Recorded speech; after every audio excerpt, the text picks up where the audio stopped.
मंत्री डॉक्टर मोहन यादव शाजापुर जिले की बक्सी में आयोजित कार्यक्रम में 8,174 करोड़ रुपए की लागत से स्थापित होने वाली 6 औद्योगिक इकाइयों का भूमि पूजन और लोकार्पण करेंगे।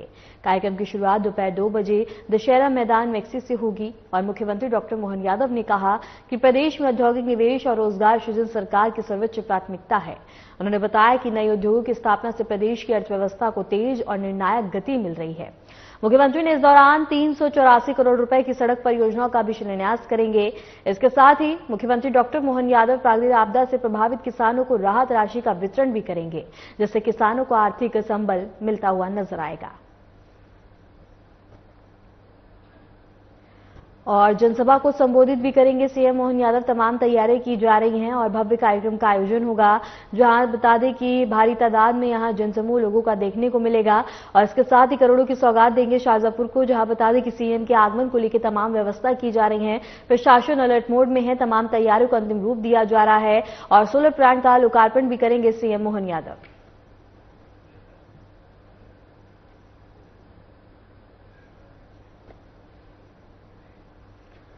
मध्य प्रदेश की मोहन यादव सरकार ने प्रदेश के किसानों को एक और सौगात दी है। सरकार ने भावांतर योजना 2025 के तहत सोयाबीन के मॉडल रेट में बढ़ोतरी की है। अब सोयाबीन का मॉडल रेट भावांतर राशि के लिए 4,225 रुपए प्रति क्विंटल कर दिया है। इस मॉडल रेट के आधार पर ही अब प्रदेश के किसानों को सोयाबीन की भावांतर की राशि की गणना की जाएगी। भावांतर योजना 2025 के अंतर्गत सोयाबीन विक्रेता किसानों के लिए शनिवार 15 नवंबर को और इसके साथ ही बता दें कि 4,225 रुपए प्रति क्विंटल की मॉडल रेट जारी किया गया। यह मॉडल रेट उन किसानों के लिए है जिन्होंने अपनी सोयाबीन की उपज मंडी प्रणालियों में विक्रय की है। इस मॉडल रेट के आधार पर ही भावांतर की राशि की गणना की जाएगी।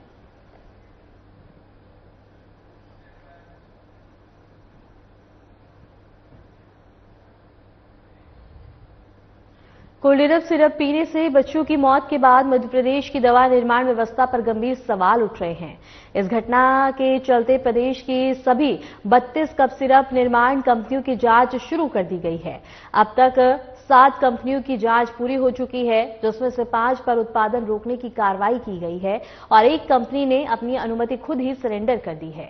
यह जांच मध्य प्रदेश खाद्य एवं औषधि प्रशासन विभाग, केंद्रीय औषधि विभाग सबसोन इंदौर के साथ मिलकर कर रहा है। मध्य प्रदेश में दवाओं की जांच करने वाली agency Madhya Pradesh food and drugs authority के पास प्राप्त संसाधन नहीं है। यही वजह है कि 32 कंपनियों में से केवल 7 की जांच ही अब तक पूरी हो पाई है। प्रदेश में लगातार बता दें कि सैंपल लिए जा रहे हैं और उन्हें ईदगाह हिल्स पर मौजूद लैब में जमा किया जा रहा है। कार्रवाई के नाम पर सिर्फ सैंपल इकट्ठा हो रहे हैं। इनकी जांच कब होगी और रिपोर्ट कब आएगी, इसकी जानकारी अधिकारियों को भी नहीं है।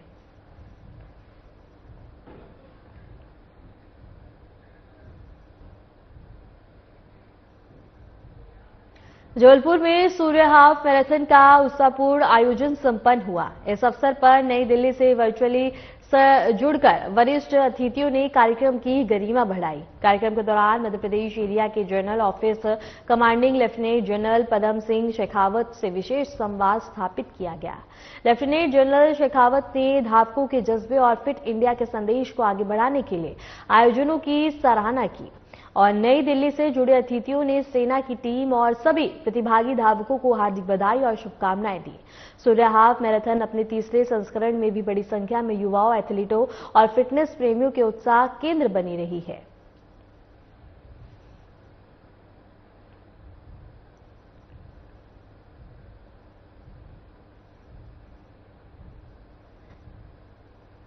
खबर भोपाल से है, जहां विधायक निर्मला की सदस्यता को लेकर अब सवाल उठने लगे हैं। इस विवाद के बीच खुद निर्मला ने साफ कहा है कि कोर्ट के फैसले का इंतजार किया जाए। विधायक निर्मला ने आगे कहा कि वह कोर्ट में अपना जवाब खुद पेश करेंगी और सभी आरोपों का कानूनी रूप से सामना करने के लिए पूरी तरह से तैयार हैं। मामला अदालत में होने के कारण किसी तरह का अंतिम फैसला अभी नहीं आया है, लेकिन राजनीतिक हलकों से लगातार प्रतिक्रियाएं अब सामने आ रही हैं। और इसके साथ ही बता दें कि भोपाल से एक खबर हम आपको बता रहे हैं, जहां कोर्ट के फैसले का इंतजार निर्मला कर रही हैं और इसके साथ ही उन्होंने बयान देते हुए कहा है कि अभी फैसला नहीं आया है, मैं कोर्ट में अपना जवाब दूंगी। और अब कई सवाल उठने लगे हैं और इस विवाद के बीच बता दें कि खुद विधायक ने कहा है कि कोर्ट के फैसले का इंतजार किया जाए। विधायक निर्मला ने आगे कहा कि वह कोर्ट में अपना जवाब खुद पेश करेंगी और सभी आरोपों का कानूनी रूप से सामना करने के लिए पूरी तरह तैयार है। मामला अदालत में होने के कारण किसी तरह का अंतिम फैसला भी नहीं आया है, लेकिन राजनीतिक हलकों से लगातार प्रतिक्रियाएं अब सामने आ रही हैं।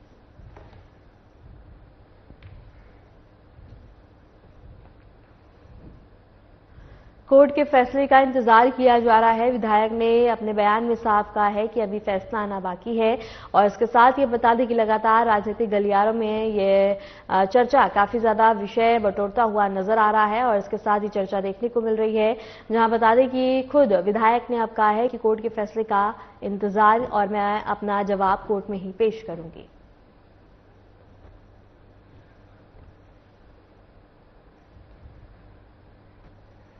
विश्व प्रसिद्ध ज्योतिर्लिंग महाकालेश्वर मंदिर में विशेष दर्शन और पूजन के लिए राज्यसभा सांसद राघव चड्ढा पहुंचे। वे अपनी मां के साथ महाकाल मंदिर पहुंचे और धार्मिक विधि विधान के साथ बाबा महाकाल का पूजन और अभिषेक किया। गर्भगृह की देहरी से जल अभिषेक कर उन्होंने राष्ट्रहित, शांति और जल कल्याण की कामना की। पूजन के बाद सांसद राघव चड्ढा नदी हाल में कुछ समय बैठे और शिव भक्ति में लीन होकर ध्यान किया। मंदिर परिसर से बाहर निकलने पर मीडिया से चर्चा करते हुए उन्होंने कहा कि बाबा महाकाल के दरबार में आकर अद्भुत ही अनुभूति होती है, मानसिक शांति मिलती है। उनके अनुसार महाकाल के दर्शन से सकारात्मक ऊर्जा मिलती है और ऐसा लगता है कि बाबा स्वयं अपने भक्तों की मनोकामनाएं सुन रहे हैं। और इसके साथ ही राघव चड्ढा ने बता दी कि दिल्ली में हुए ब्लास्ट को लेकर भी बयान दिया। उन्होंने कहा कि जो भी इसमें दोषी हैं और कड़ी सजा दी जाए। इसके साथ ही बता दी कि दिल्ली विस्फोट पर भी राघव चड्ढा ने अपना बयान दिया, जहां उज्जैन में कार्यकर्ताओं द्वारा उनका भव्य स्वागत किया गया। इसके साथ ही अपनी मां संग राघव चड्ढा महाकाल नगरी पहुंचे, जहां उन्होंने बाबा का आशीर्वाद प्राप्त किया और इसके साथ ही उन्होंने कहा कि साजिश करने वालों को कड़ी सजा मिले। और इसके साथ ही इस दौरान सभी ने राघव चड्ढा का जोरदार स्वागत किया और पूजन के बाद सांसद राघव चड्ढा कुछ देर नदी में बैठे और इसके साथ ही शिव भक्ति में लीन होकर उन्होंने ध्यान किया। मंदिर परिसर से बाहर निकलने पर मीडिया से चर्चा करते उन्होंने कहा कि बाबा महाकाल के दरबार में आकर एक शांति मिलती है। उनके अनुसार महाकाल के दर्शन से सकारात्मक ऊर्जा मिलती है और ऐसा लगता है कि बाबा स्वयं अपने भक्तों की मनोकामनाएं सुन रहे हैं।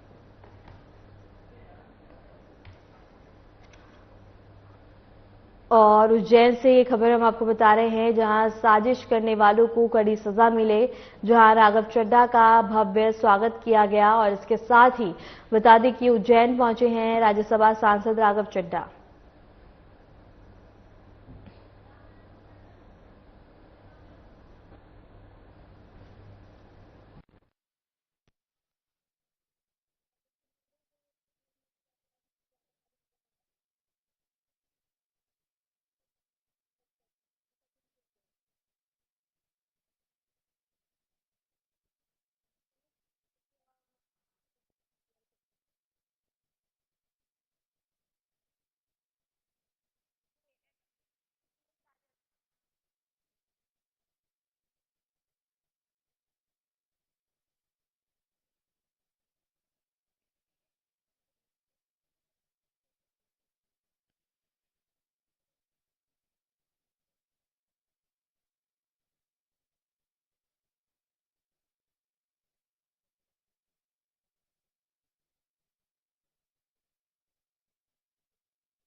बयान दिया, जहां साजिश करने वालों को कड़ी सजा मिले। और राघव चड्ढा उज्जैन पहुंचे, जहां उन्होंने बता दी कि बाबा का आशीर्वाद प्राप्त किया और अपनी मां के संग राघव चड्ढा उज्जैन पहुंचे हैं।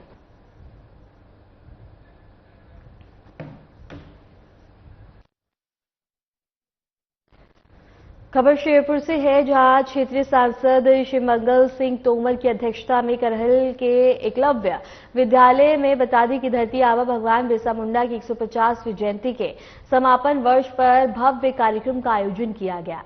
कार्यक्रम में छात्रों ने शानदार प्रस्तुतियां दी और बिरसा मुंडा की विरासत को याद करते हुए आदिवासी संस्कृति की झलक पेश की है। इस मौके पर सांसद ने क्षेत्र के विकास से जुड़ी करोड़ों रुपए की योजनाओं का लोकार्पण भी किया और जनप्रतिनिधियों, अधिकारियों और बड़ी संख्या में उपस्थित ग्रामीणों ने कार्यक्रम में हिस्सा भी लिया।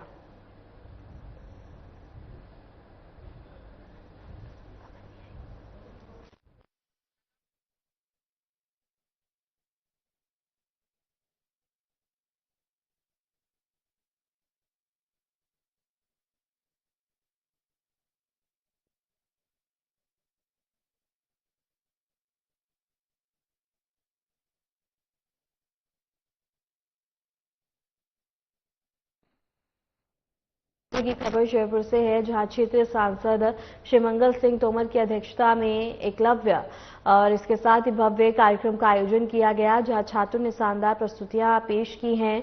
इसके साथ ही यहां सभी ने बढ़ चढ़कर हिस्सा लिया। खबर जयपुर से हम आपको बता रहे हैं, जहां क्षेत्रीय सांसद श्री मंगल सिंह तोमर की अध्यक्षता में करहल के एकलव्य और इसके साथ ही भव्य कार्यक्रम का आयोजन किया गया और धरती आबा भगवान बिरसा मुंडा की 150वीं जयंती के समापन वर्ष पर भव्य कार्यक्रम का आयोजन किया गया। कार्यक्रम में छात्रों ने शानदार प्रस्तुतियां दी और बिरसा मुंडा की विरासत को याद करते हुए आदिवासी संस्कृति की झलक पेश की।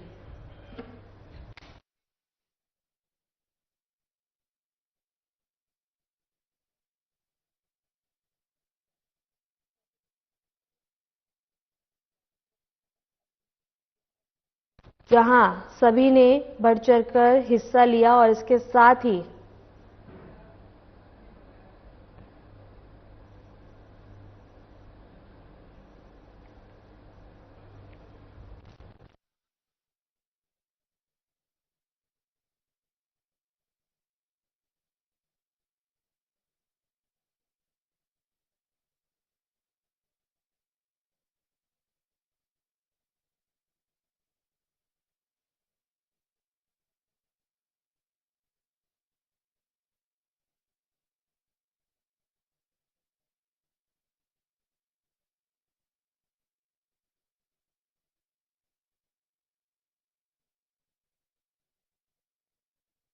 का आयोजन किया गया।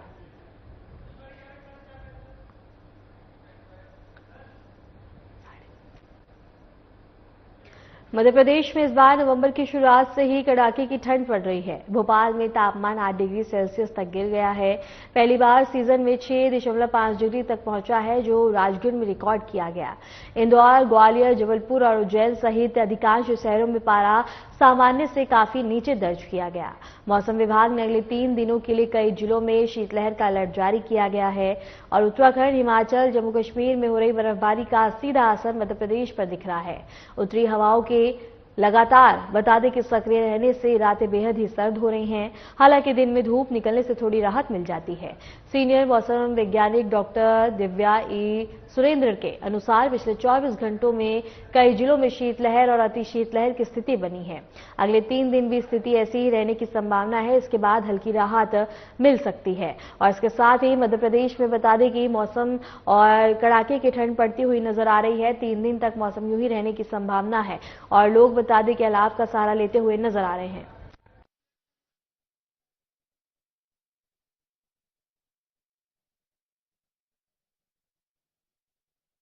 उत्तर प्रदेश में इस बार नवंबर की शुरुआत से ही कड़ाके की ठंड पड़ रही है।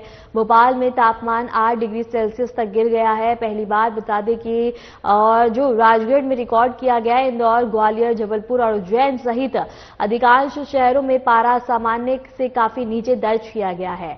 मौसम विभाग ने अगले 3 दिनों के लिए कई जिलों में शीतलहर का अलर्ट जारी किया है।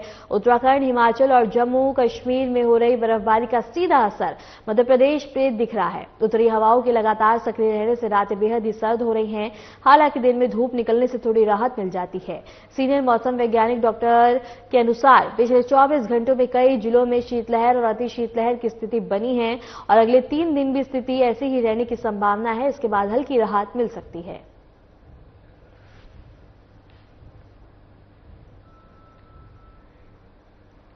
डिंडौरी जिले के शैजपुरी गांव में एक शिक्षक जिनकी हिम्मत और जज्बा हर मुश्किल को मात देता है। दोनों हाथ और एक पैर से दिव्यांग होने के बावजूद भगवान दीन दुर्बल बच्चों को सिर्फ पढ़ाई नहीं बल्कि जीवन जीने का साहस भी सिखा रहे हैं। बच्चे इन्हें अपना आदर्श मानते हैं और बड़ी रुचि के साथ इनसे शिक्षा ग्रहण करते हैं। स्कूल में परसद अतिथि शिक्षक ने बताया कि स्कूल से लौटकर भगवान दीन घर का सारा काम भी खुद करते हैं। इसके साथ ही डिंडौरी से खबर हम आपको बता रहे हैं, जहां हिम्मत की नई मिसाल देखने को मिली है और इसके साथ ही बच्चों का भविष्य ये रोशन करते हुए नजर आ रहे हैं। जहां बता दें कि जज्बा हर मुश्किल को मात देता हुआ नजर आ रहा है। दोनों हाथ और एक पैर से दिव्यांग होने के बावजूद बता दें कि शिक्षक बच्चों को सिर्फ शिक्षा नहीं बल्कि जीवन जीने का साहस भी सिखा रहे हैं। बच्चे इन्हें अपना आदर्श मानते हैं और बड़ी रुचि के साथ इनसे शिक्षा ग्रहण करते हैं। स्कूल में परसत अतिथि शिक्षक ने बताया कि स्कूल से लौटकर भगवान दीन घर का सारा काम भी खुद ही करते हैं। और पूरा गांव इनसे बता दें कि सीख और हौसले का पाठ पढ़ता हुआ नजर आ रहा है, जहां हिम्मत की नई मिसाल देखने को मिल रही है। बच्चों का भविष्य रोशन करते हुए ये भगवान दीन नजर आ रहे हैं, जहां दिव्यांग शिक्षक बच्चों का भविष्य रोशन कर रहे हैं और पूरा गांव सीख रहा है हौसले का पाठ।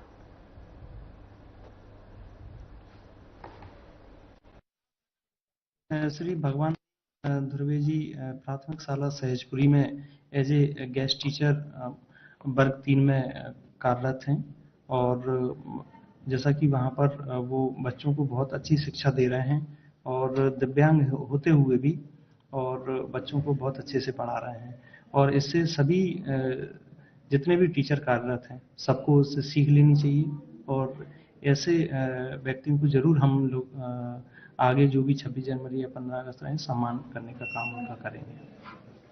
जैसे कि 2 बच्चे भी हैं उनके अतिथि के भरोसे उनका भरण पोषण हो रहा है, इस पर क्या कुछ प्रावधान है, कुछ मदद मिल सके उनको? जी, जैसे अनुसूचित जाति जनजाति कल्याण विभाग हमारा है और जैसे उनके बच्चे हैं और उच्च शिक्षा प्राप्त कर रहे हैं तो जो भी विभाग से जो भी सहायता होगी और अन्य तरीके से जो भी हेल्प हम कर सकेंगे वो उनके बच्चों के लिए हम लोग।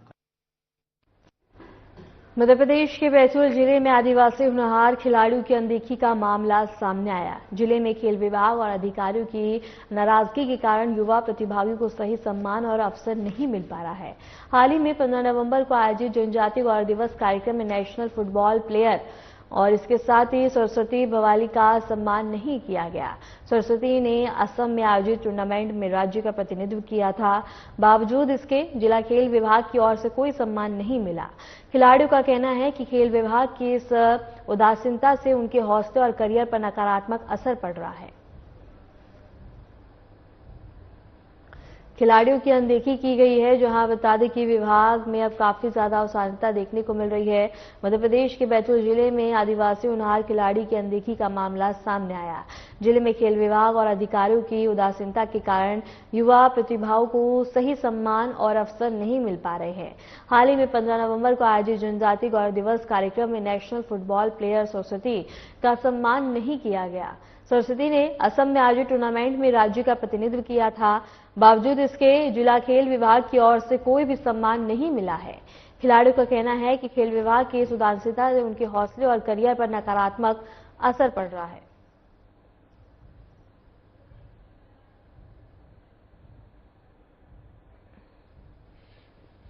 मुझे लगता है कि हमारे प्रशासन ने पूरी व्यवस्था करी थी। मैंने जिस प्रकार से देखा कि हमारे जिले के जो प्रतिभावान जो छात्र छात्राएं हैं उनको बुला के सम्मानित किया है और आपके द्वारा जो बात आई है मैं प्रभारी मंत्री को अवगत कराऊंगा, उनको भी सम्मानित किया जाएगा। हमारी मध्य प्रदेश की सरकार और केंद्र की सरकार जितने प्रकार के प्रतिभावान हैं उन सबका जगह जगह पर सम्मान किया जाता है। किसी का जिले लेवल पे करते हैं, किसी का प्रदेश लेवल पे करते हैं, किसी का राष्ट्रीय लेवल पे करते हैं, सभी का अपने अपने पे सम्मान करते हैं। ये पहली बार हुआ है कि जनजाति खिलाड़ियों का भी सम्मान होना शुरू हुआ है, जहाँ पर देश के सर्वोच्च पद पर प्रधान राष्ट्रपति के पद पर हमारी बहन को बिठाने का काम सम्मान स्वरूप कर रहे हैं। तो ऐसे कई प्रकार के लोगों का सम्मान हमारे समाज के लोग कर रहे हैं। मैंने करीबन 6-7 मैचेस खेले हैं और मेरा एक ओपन नेशनल कैंप में तक रही मैं। बाकी कैंप से कुछ इशू मतलब पॉलिटिक्स के चक्कर में मेरा लास्ट दिन से मेन लिस्ट से नाम कट गया था। हालांकि मैं पूरे कैंप भर पूरे मतलब 15 दिनों तक कैंप चला तो मैं पूरे कैंप भर कैंप अटेंड किया मैंने और लास्ट दिन तक भी मेरा मेन लिस्ट में नाम था। लेकिन उसके बाद कुछ पॉलिटिक्स या फिर ऐसा नहीं कह सकते कि पॉलिटिक्स, लेकिन कुछ रीजन की वजह से मेरा नाम काट दिया गया और मेरी जगह किसी और लड़की का सिलेक्शन हो गया। इस मामले में आपने खेल अधिकारी से बात की? सभी से बात किया था। क्या कहना था उनका कहना ये उन्होंने सिर्फ ये इतना हमें पता चला था लास्ट तक कि उनका सिर्फ कॉल वॉल गया, उन्होंने बातें की। ये हम लोगों को सिर्फ आश्वासन दिया गया था कि हम लोगों का हो सकता है, लेकिन लास्ट तक हमारा कुछ नहीं हुआ। हम फुटबॉल खेलते हैं, हमारे क्लब का नाम TFC फुटबॉल क्लब है। और अभी कहाँ खेलने गए थे आप? असम गए थे जोरहाट नेशनल गेम्स में? हाँ। कब आए वहाँ से? 14 अगस्त से 31 अगस्त। उसके बाद बैतूल जब आप पहुँचे थे यहाँ, तो क्या खेल विभाग द्वारा कोई सम्मान कार्यक्रम या फिर रेलवे स्टेशन पर स्वागत वगैरह कुछ किया गया? कुछ नहीं। नेशनल गेम क्या है उसके बाद में कुछ नहीं। अच्छा, फिर यहाँ आज आप यहाँ आए, किसके बोलने पर आए थे? वो खेलियो अधिकारी, खेलियो अधिकारी। क्या बोला? उन्होंने बोला था कि 15 नवंबर पर आपको बुलाया। जाति गौरव दिवस पे यहाँ कार्यक्रम जो है उसको बुलाया?